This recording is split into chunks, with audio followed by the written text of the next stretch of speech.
বিরতির পর স্বাগত। এবার ঢাকার দিকে নজর রাখতেই হচ্ছে, কারণ আজ ঢাকায় আসছেন রাষ্ট্রসংঘের মহাসচিব। 4 দিনের সফরে ঢাকায় যাচ্ছেন তিনি। যাবেন রোহিঙ্গা শিবিরেও, কথা বলবেন রোহিঙ্গা প্রতিনিধিদের সাথে। আন্তোনিও গুতেরেস মহাসচিব রাষ্ট্রসংঘের, তিনি কিন্তু এবার ঢাকায় যাচ্ছেন। বিস্তারিত জানবো সেই বিষয়ে টেলিফোন লাইনে যুক্ত হয়ে গেছে প্রতিনিধি রাজীব দত্ত। রাজীব, 4 দিনের এই সফর এবং 4 দিনের সফরে তিনি রোহিঙ্গা শিবিরেও যাবেন, ঠিক কি জানতে পারছো? বলি যে বহুদিন বাদে ধরে এই জুলাই বিপ্লব, যেটা বাংলাদেশের ছাত্র আন্দোলন বলে যেটা দাবি করা হচ্ছে, এবং অন্তর্বর্তী সরকারের এখন দায়িত্ব নিয়েছে, এবং তারপরে কিন্তু প্রথম ঢাকায় আসছেন ইউনাইটেড নেশনস এর মহাসচিব অ্যান্টনিও গুতেরেস।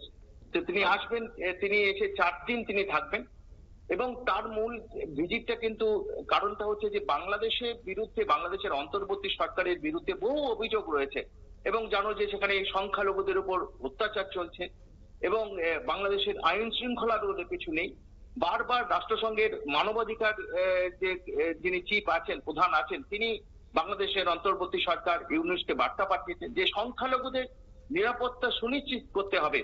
কিন্তু তারপরেও দেখা গেছে যে অনেক জায়গায় কিন্তু অত্যাচার হচ্ছে, এমনকি অভিযোগ হচ্ছে বাংলাদেশে, সারা পৃথিবীর বহু দেশ অভিযোগ তুলছে যে বাংলাদেশের মানবাধিকার লঙ্ঘন হচ্ছে, এবং স্বয়ং রাষ্ট্রসংঘ তুলেছে। এবং সেই কারণেই তিনি মূলত তার ভিজিট, এবং তিনি পরিদর্শন করবেন বিভিন্ন জায়গায়। এবং যে আমরা খবর যেটা পাচ্ছি যে যে সমস্ত জায়গায় অভিযোগ হয়েছে, অর্থাৎ সেখানে সংখ্যালঘুদের উপর অত্যাচার হয়েছে, সেই সমস্ত জায়গাতেও কিন্তু যেতে পারেন, সংখ্যালঘুদের সঙ্গে কথা বলতে পারেন, তিনি খতিয়ে দেখবেন বর্তমানে বাংলাদেশের পরিস্থিতি। এবং শুক্রবার দিন অর্থাৎ আগামীকাল তিনি দুপুরে যাবেন কক্সবাজারে, যে রোহিঙ্গা ক্যাম্প আছে, মায়ানমার থেকে যে সমস্ত রোহিঙ্গারা এখানে চলে এসেছেন, তারা রয়েছেন এখানে, বিতাড়িত হয়েছেন, তারা এখানে কি অবস্থায় আছেন।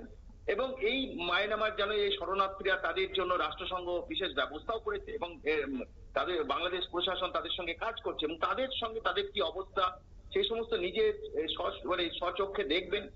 এবং রোহিঙ্গাদের সঙ্গে, রোহিঙ্গা প্রতিনিধি দলের সঙ্গে তিনি বৈঠক করবেন, কথা বলবেন, এবং আগামীকাল তার একটি যে বৈঠক করার পরে যে ইফতার পার্টিতে, রোহিঙ্গা প্রতিনিধির সঙ্গে ইফতার পার্টিতে যোগ দেবেন।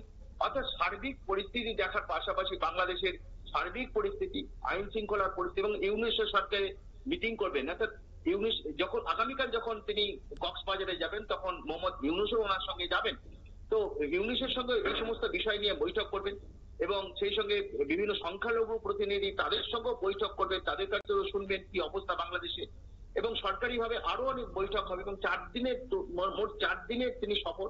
অর্থাৎ এই বৈঠক থেকে তিনি বোঝার চেষ্টা করবেন যে বাংলাদেশের বিরুদ্ধে যে অভিযোগগুলো উঠেছে, যে মানে সংখ্যালঘু নির্যাতনের, আইন শৃঙ্খলা না থাকার অভিযোগ, এই সমস্ত বিষয়গুলো তিনি স্বচক্ষে দেখবেন, এবং তারপর পরবর্তী ক্ষেত্রে রাষ্ট্রসংঘ তাদের পদক্ষেপ করবে।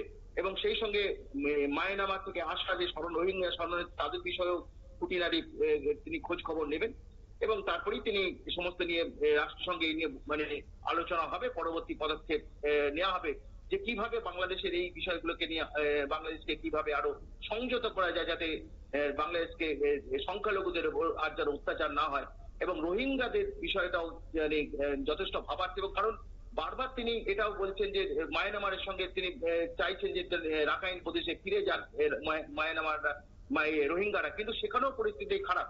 এই সমস্ত যে বাংলাদেশও চাইছে যে তারা ফিরে যাক, অর্থাৎ এই সমস্ত বিষয়গুলো নিয়ে কিন্তু একটা আলোচনা হবে, এবং তারপরে পরবর্তী পদক্ষেপ, এবং তিনি ফিরে যাবেন, এবং রাষ্ট্রসংঘে এই নিয়ে আলোচনা হবে, এবং তার পরবর্তী পদক্ষেপ নেওয়া হবে।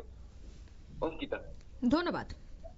অর্থাৎ বিভিন্ন বিষয় নিয়ে আলোচনা হবে, বিশেষ করে রোহিঙ্গা শিবিরে তিনি গিয়ে কথা বলবেন, এবং আলোচনায় কিন্তু বিভিন্ন বিষয় উঠে আসতে পারে। এই মুহূর্তের সংবাদ এই পর্যন্তই। আমাদের পরবর্তী নিউজ এবং আপডেট দেখার জন্য অবশ্যই চোখ রাখবেন শুধুমাত্র নিউজ ভ্যানগার্ডের পর্দায়। ধন্যবাদ।